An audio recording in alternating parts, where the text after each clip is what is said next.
대한민국의 통치자들에 대해서 잠깐 말씀드리겠습니다. 1948년 8월 15일 전적으로 하나님의 은혜로 이승만 대통령이 자유민주주의 시장경제 체제에 대한민국이라는 그런 국가를 이 땅에 이제 세웠습니다. 그 전엔 존재하지 않았어요.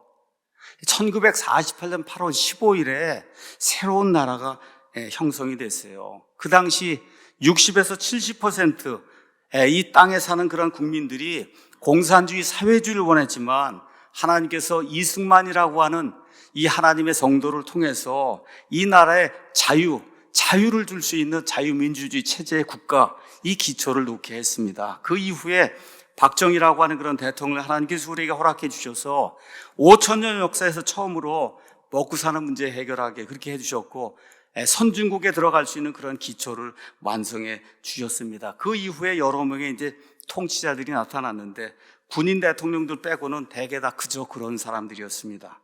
특히 3명의 좌익 대통령들이 등장해서 민주화라는 이름으로 국가의 기초를 흔들어 놨어요. 친북, 종북하는 그런 자들입니다. 특히 지난 5년 동안의 통치는 대한민국 역사에서 가장 비극적인 그와 같은 시대다. 저는 그렇게 이제 평가를 하고 있습니다. 그 사람 말대로 한 번도 경험하지 못한 그런 나라가 지난 5년 동안 이 땅에서 이제 이루어졌어요. 자유민주주의 시장 경제체제, 이 국가 대한민국에서 태어나서 마음껏 자유를 누리며 모든 걸 향유하던 그런 자들이 사회주의 공산주의 이념을 들고 나와 대한민국의 기초를 흔들어서 무너뜨리려는 그런 시도를 했어요. 말 그대로 대한민국의 체제를 부정하고 부인하는 그런 일을 했습니다. 지금까지 제가 62년 살아온 그런 삶 중에 가장 위험한 시기, 그 5년의 시기, 아합과 이세벨이 통치하던 그런 그 시기, 거기와 맞먹는 그와 같은 시기를 우리가 지난 5년 동안 경험을 했습니다.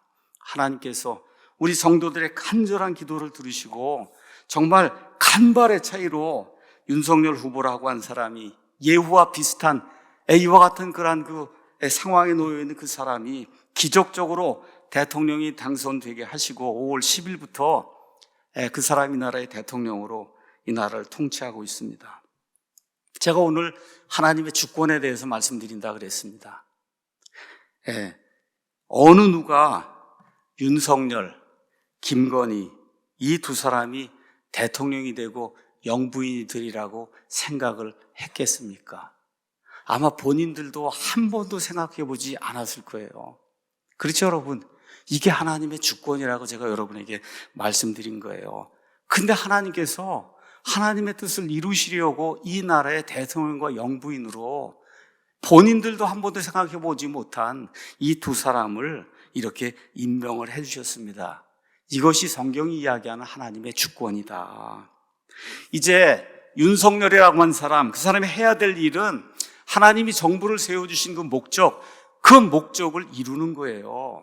그 목적은 뭐냐? 질서를 세우고 국민을 평안하게 하는 거예요. 나머지는 다 국민들이 할 수 있습니다. 국가와 정부가 해야 되는 일은 질서를 세우고 이 국방을 튼튼하게 해서 국민들이 평안하게 살 수 있도록 만들어주면 나머지는 다 국민이 하는 거예요. 저와 여러분이 이렇게 이제 정원에 화초를 키우거나 아니면 이렇게 무언가를 재배하려고 합니다. 그럼 두 가지를 해야 돼요. 하나는 양분을 줘야 되고 하나는 어떻게 잡초를 제거해야 되는 거예요. 통합이라고 하는 것은 잡초 제거가 이루어져야 통합이 되는 겁니다, 여러분. 여러분, 잡초하고 화초가 어떻게 같이 자랄 수가 있어요? 잡초를 제거해야 그래야 통합이 이루어지는 거예요. 그래서 이 일을 위해서 대통령은 지도자들을 바로 세우고 종북, 주사파, 사회주의, 공산주의, 잡초 이 세력들을 뿌리째 뽑아내는 그런 일을 하면 그러면 온 국민이 환영하고 그 다음에 칭찬받는 그와 같은 대통령이 될 것입니다. 그래서 묵묵히 열심히 일하는 사람이 대접받는 사회, 특히 청년들이 희망을 가지고 일하는 사회, 종교의 자유, 양심의 자유가 보장이 되는 그런 사회, 동성애, 낙태, 차별, 금지법 등 하나님이 미워하신 일들이 추진되지 않는 그런 건강한 사회를 만드는 게 하나님께서 윤석열이라고 한 사람을 들어 올려서 이 나라의 대통령으로 만들어주신 그런 이유라고 저는 목사로서 그렇게 생각을 합니다. 그래서 이런 것을 이루라고 하나님께서 그를 임명하셨어요. 이전에 다른 대통령들도 이런 목적으로 하나님이 세워주셨지만 특히 지난 20년 동안 제대로 그런 일을 한 사람이 별로 없었습니다.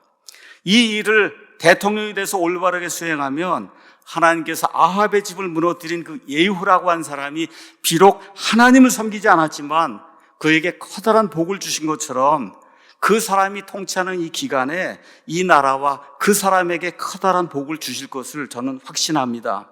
이런 시대적 사명, 하나님에 대한 책무를 잘 수행해서 윤석열이라고 한 분이 역사에 길이 남는 좋은 대통령이 되기를 간절히 원합니다. 더구나 저와 여러분이 알고 있는 것처럼 윤석열 대통령은 어릴 적 꿈이 목사라고 했습니다. 그가 하나님의 말씀인 성경을 있는 그대로 믿고 예수 그리스도를 윤석열 그다음에 김건희 이 부부가 구원자로 영접해서 하나님의 아들, 딸이 되기를 간절히 원합니다. 솔로몬의 고백 전도서 1장 14절 가서 보시면 내가 해 아래에서 이루어진 모든 일을 보았는데 보라 모든 것이 헛되며 영을 괴롭게 하는 것이다. 대통령이 되고 영부인이 되고 세상을 통치하는 그런 자리에 앉고 모든 것을 다 누려도 하나님이 없으면 모든 것이 헛된 일이라고 성경이 우리에게 이야기하고 있습니다. 그래서 지혜의 대왕 솔로몬이 전도서를 마무리하면서 전도서 12장 13절 14절에 이렇게 기록을 했어요. 우리가 전체 일의 결론을 들을지니 하나님을 두려워하고 그분의 명령들을 지킬지어다. 이것이 사람의 온전한 의무이니 대통령이든 아니면 대통령이 아니든 국회의원이든 아니든 이 나라의 백성 모두가 지켜야 될 온전한 의무가 뭐냐? 하나님을 두려워하고 그분의 명령들을 지키는 것. 이는 하나님께서 모든 은밀한 일과 더불어 선한 일이든 악한 일이든 모든 일을 심판하실 것이기 때문이다. 대통령이든 누구든 저와 여러분 모두가 다 하나님 앞에 서서 우리가 행한 일들에 대해 회개 보고를 해야 될 때가 있기 때문에 우리가 하나님을 두려워하고 하나님의 명령들을 지켜야 한다고 지혜의 대왕 솔로몬이 우리에게 이야기하고 있습니다. 저와 여러분이 이 나라와 국가의 통치자를 위해서 기도하는 좋은 성도들이 되길 원하고 하나님께서 이 나라 위에 계속해서 손을 얹어주셔서 하나님을 자유롭게 믿고 구원받는 자들이 늘어나고 또 하나님의 은혜 가운데 남한과 북한이 자유민주 통일 이걸 이루어서 하나님이 기뻐하시는 그러한 민족이 되기를 예수님의 이름으로 축원합니다.